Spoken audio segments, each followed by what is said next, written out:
এই মাটির চারাগুলা খেজুরের চারা কলপ করবেন। দেখছেন এটা 80% কাটা গেছে।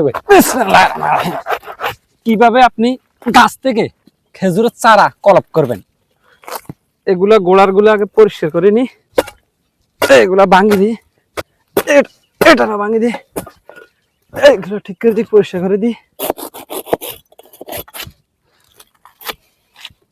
এইভাবে এভাবে সাইজ করতে হবে। দেখছেন কিভাবে সাইজ করা লাগে। এই দিক দিয়ে ডালগুলা কাটে দিই। একটা গাছ টপ করতে কত যে পরিশ্রম হয়, কত যে কষ্ট হয়, সেটা আপনারা হয়তো বা বাস্তবে কোনোদিন আসলে দেখতে পারবেন। 80% কাটে দিই মাঝে। সব প্রসেস আপনাদেরকে দেখাইতেছি যেন আপনারা শিখতে পারেন এবং করতে পারেন। দেখছেন এটা 80% কাটা গেছে। দেখছেন সারাটা লড়ে।